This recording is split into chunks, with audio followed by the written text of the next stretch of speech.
De point de vue anatomique, le cœur est un organe creux, c'est-à-dire qui contient des cavités à l'intérieur, et de forme triangulaire, et dont la pointe est dirigée vers la gauche de notre corps.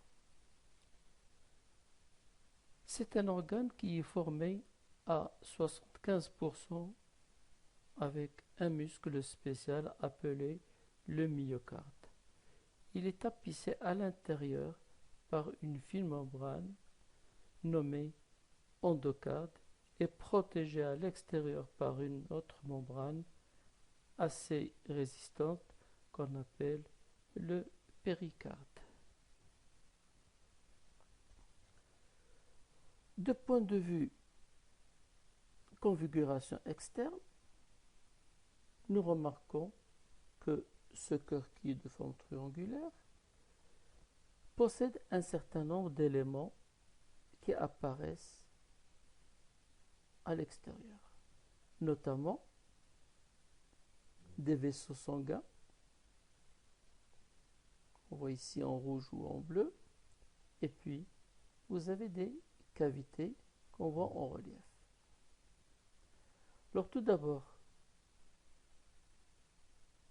nous allons commencer par les vaisseaux sanguins qu'on repère à la surface, c'est-à-dire des petits vaisseaux qui tapissent la surface du cœur et qu'on appelle les vaisseaux coronaires. Les vaisseaux coronaires sont des vaisseaux qui vont permettre l'alimentation propre du cœur. Alors il existe les artères coronaires et les veines coronaires. Alors ici, par ordre de chiffres que je mentionne ici, le numéro 1 représente l'arrivée de la veine cave supérieure. Je rappelle qu'il existe deux veines caves, une veine cave supérieure et une veine cave inférieure qui est cachée ici derrière le cœur et qu'on voit ici lorsqu'on fait une coupe au niveau du cœur, on la voit derrière. Vous avez ici l'artère pulmonaire, c'est-à-dire l'artère qui va, comme nous l'avons vu précédemment, qui va partir de la partie droite du cœur pour ramener le sang vers les poumons. Puis vous avez les veines pulmonaires qui, eux, vont ramener le sang des poumons vers le cœur gauche. Enfin, l'aorte, qui est la plus grosse artère du corps, qu'on appelle aussi la crosse aortique, à partir de laquelle vont prendre naissance tous les artères qui vont se disperser à travers tout le corps. On remarque ici également des structures saillantes qui constituent les oreillettes et une structure globale qu'on voit ici mais qu'on ne voit pas sa subdivision, on le verra tout à l'heure, qu'on appelle le corps des ventricules. De point de vue configuration interne, on peut subdiviser le cœur en deux parties. Une partie droite et une partie gauche. Et chacune de ces deux parties est formée par deux cavités, une cavité supérieure et une cavité inférieure. De la même façon, au niveau de la partie gauche, une cavité supérieure et une cavité inférieure. Les deux cavités supérieures s'appellent des oreillettes. Donc vous avez l'oreillette droite et l'oreillette gauche. Et les cavités inférieures s'appellent les ventricule. Ici, vous avez le ventricule gauche et là, vous avez le ventricule droit. Alors, ce qui est important à savoir, c'est que ces deux parties du cœur, droite et gauche, n'ont aucune communication entre elles. C'est-à-dire qu'il n'y a aucune communication entre la partie droite et la partie gauche du cœur. Aussi bien au niveau des ventricules qu'au niveau des oreillettes. Par contre, il y a une communication directe entre les deux cavités du même côté, c'est-à-dire entre l'oreillette droite, le ventricule droit, et entre l'oreillette gauche et le ventricule gauche. Alors, ces zones de communication entre ces structures se font par l'intermédiaire de valvules que nous verrons tout à l'heure. Mais ces valvules n'existent pas uniquement entre l'oreillette et le ventricule, mais on en parlera tout à l'heure, il existe également au niveau des artères et des veines. Donc parlons tout d'abord de la partie droite du cœur. Alors dans cette partie droite, tout d'abord, on va parler de ce qui se passe au niveau de l'oreillette droite. Au niveau de l'oreillette droite, on trouve le point d'aboutissement des veines caves supérieures et inférieures. Et au niveau de ces points d'aboutissement, on trouve, comme on le voit ici, des valvules qui sont indifférenciées ou incomplètes. Ces valvules se nomment les valvules d'Eustachi. Pourquoi indifférenciées ou incomplètes? Parce que ce sont des valvules qui ne sont pas totalement formées, donc ils permettent de faire une fuite de sang vers les veines. C'est-à-dire que lorsque, au moment de la contraction de l'oreillette, le sang peut repartir vers la veine cave supérieure ou inférieure. Vous comprendrez tout à l'heure lorsqu'on parlera des autres valvules. Toujours dans l'oreillette droite, il existe également une autre valvule qu'on appelle la valvule de Tébézéus qui se trouve au niveau du sinus coronaire.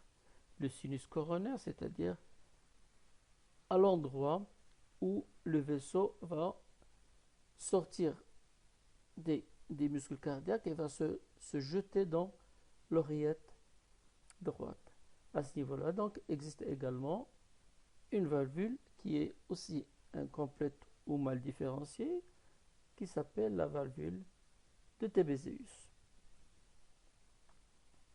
Alors, on va progresser de l'oreillette vers le ventricule, et entre l'oreillette et le ventricule existe une autre valvule qu'on appelle la valvule auriculo-ventriculaire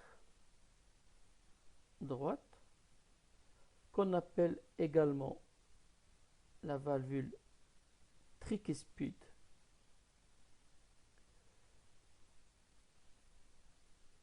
Alors, pourquoi tricuspide? Donc, je reprends ici sur ce schéma-là. Vous avez ici, on coupe vue du haut, les différentes parties du cœur, donc la partie droite du cœur, la partie gauche du cœur et le départ de l'artère pulmonaire et de l'aorte et de l'artère pulmonaire. Alors, cette valvule, comme nous l'avons vu sur le schéma précédent, elle se fixe sur le cœur, comme on peut le voir ici, grâce à des cordages tendineux très très puissants, très forts, qui vont les maintenir, comme on le voit également ici, les maintenir sur la paroi du ventricule. Pourquoi on l'appelle tricuspide? Parce que c'est une valvule qui est munie de 3 valves. 1, 2, 3. Ces valvules, ou cette valvule tricuspide, va s'ouvrir et se fermer pendant la systole ou la diastole en fonction de la pression qui va s'exercer au niveau des valvules. Alors, lorsqu'on parle de valve, en général, on parle d'une zone de forte pression. Et pour que cette valve s'ouvre, il faut que la pression au-dessus soit supérieure à la pression en dessous. C'est-à-dire la pression ici doit être supérieure à la pression dans le ventricule pour permettre l'ouverture de cette valvule. Alors, comment ça se passe? Donc, au moment de la diastole, le sang arrive de la circulation vers l'oreillette droite. Là, on va parler de la partie droite. Vers l'oreillette droite. Et puisque le sang arrive ici, donc la pression va augmenter. La pression qui augmente va permettre donc de pousser sur la valvule et ces valvules vont s'écarter. Bon, je vous montre également ici, vont s'écarter contre les parois du ventricule et par conséquent le sang va s'écouler de l'oreillette vers le ventricule. Lorsque le ventricule se remplit et sa pression augmente, à un certain moment, elle va dépasser la pression au niveau de l'oreillette et au moment de la systole, la pression continue à augmenter, ce qui va permettre de fermer cette valvule pour permettre de ne pas laisser le sang refouler du ventricule vers l'oreillette et par conséquent de suivre son chemin vers la veine, vers l'artère pulmonaire. Nous verrons tous ces éléments par la suite lorsqu'on étudiera le phénomène mécanique et le phénomène électrique qui vont accompagner le travail cardiaque.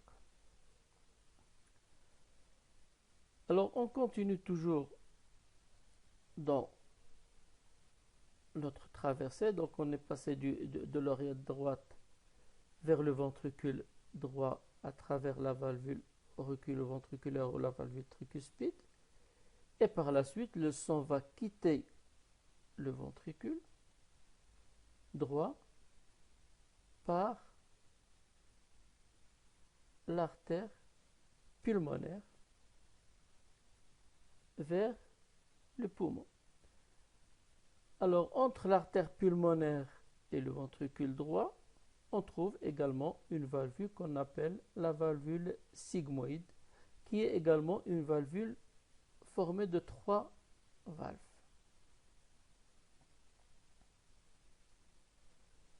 Alors, cette valvule sigmoïde va également s'ouvrir et se fermer selon les variations de la pression artérielle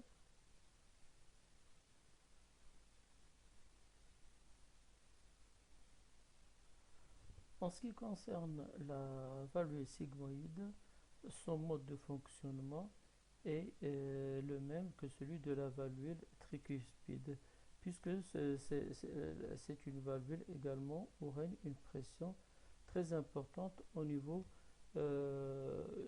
jusqu'au niveau sous-valvulaire. Et donc, pour permettre le passage du sang, il faut que la pression en bas, c'est-à-dire de le ventricule, soit beaucoup plus forte pour permettre l'ouverture, cette fois-ci, de la valvule pulmonaire.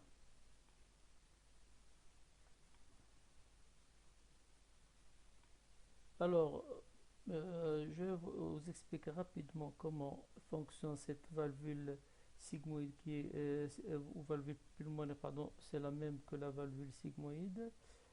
Euh, donc si je prends par exemple l'artère pulmonaire et je le coupe, euh, je l'ouvre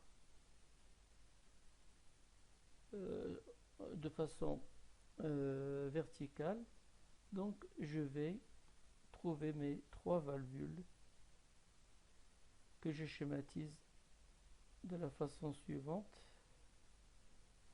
Bon.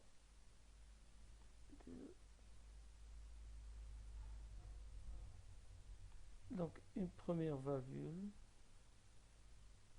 une deuxième valvule et une troisième valvule. Donc, trois valvules que je trouve ici.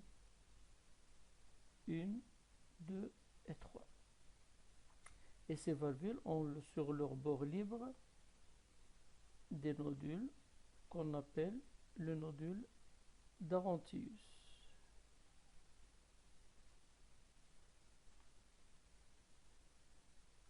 Alors ici, vous avez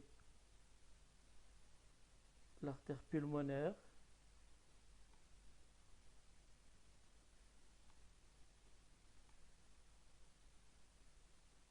et ici, vous avez le ventricule droit. Alors le sang, donc, il va venir du ventricule vers l'artère pulmonaire. Alors lorsque la pression dans le ventricule augmente, donc et la contraction ventriculaire est entamée, donc la pression ici va devenir supérieure à la pression dans l'artère pulmonaire, puisque le sang est déjà parti vers le poumon. Donc ici la pression est basse.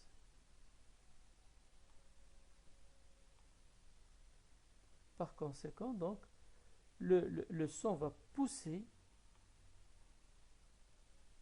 vers le haut et donc va permettre de plaquer ces valvules contre la paroi de l'artère. Donc ils vont se trouver plaqués contre les parois de l'artère et donc la valvule va s'ouvrir et donc va laisser le sang passer, donc il va passer vers le haut. Une fois la contraction du ventricule terminée, la pression va diminuer dans le ventricule et la pression va devenir plus forte ici dans l'artère. Et le sang avec la pesanteur aura tendance à revenir vers l'arrière. En revenant vers le bas, qu'est-ce qu'il va faire? Le sang, en revenant comme ça, il va remplir ses poches. Il va remplir ses poches et donc le nodule d'Arantius va s'écarter de la paroi et donc les valvules vont se coller, les trois valves vont se coller les unes contre les autres, comme ici, que ce soit pour la valvule sigmoïde ou pulmonaire, c'est la même chose. Ils vont se coller et par conséquent vont se fermer et donc ne pas laisser le sang revenir vers le ventricule. En ce qui concerne les valvules qui se trouvent au niveau de la partie gauche du cœur, tout d'abord au niveau de l'oreillette gauche, il n'y a pas de valvule indifférenciée, genre valvule de Tébézius ou de Stachys comme nous l'avons déjà vu au niveau de l'oreillette droite, donc il n'existe pas au niveau de l'oreillette gauche. Mais il y a entre l'oreillette et le ventricule gauche une valvule qu'on appelle la valvule auriculo-ventriculaire ou valvule mitrale ou valvule bicuspide. Pourquoi bicuspide? Parce qu'elle est constituée par deux valves, comme on le voit ici sur ces deux images. Par contre, nous l'avons déjà vu au niveau de l'oreille, entre le ventricule droit et le ventricule droit, il y a la valve tricuspide qui est constituée par 3 valves, 1, 2 et 3. Donc nous avons ici uniquement 2 valves. Et cette valve est également fixée au niveau de la paroi des ventricules par des cordages tendineux comme on le remarque ici, et c'est ce qui permet de la maintenir sur les parois du ventricule. En ce qui concerne le mode de fonctionnement, il est complètement identique à celui de la valvule tricuspide, c'est-à-dire que c'est la différence de pression entre la pression ventriculaire et la pression auriculaire qui va permettre de l'ouvrir. Lorsque la pression auriculaire est suffisamment élevée et la pression au niveau des ventricules est suffisamment basse, il va y avoir ouverture de la valvule auriculo-ventriculaire ou valvule bicuspide ou valvule mitrale, ce qui va permettre de laisser passer le sang dans le ventricule gauche.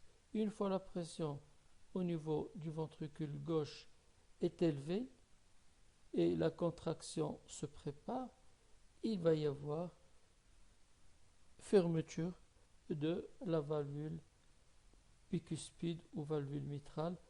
De ce fait, le sang sera obligé d'aller vers l'aorte, donc d'aller vers la valvule sigmoïde. La valvule sigmoïde est la dernière valvule qui sépare le cœur de l'artère aortique. Donc c'est une valvule qui est formée, comme nous le remarquons ici, de 3 valves, et chacune de ces valves est munie, comme nous l'avons déjà expliqué auparavant, de petits nodules d'Arontius, et ce qui va former des petites poches, et l'ouverture et la fermeture est le même que celui de la valvule sigmoïde qui se trouve au niveau de l'artère pulmonaire, c'est-à-dire que c'est la différence de pression entre le ventricule et l'aorte qui va permettre de l'ouvrir, et la fermeture va se faire lorsque la pression chute au niveau du ventricule et lorsque le sang remplit ces petites poches de valves, ce qui va permettre de rapprocher les nodules et donc fermer la valvule sigmoïde.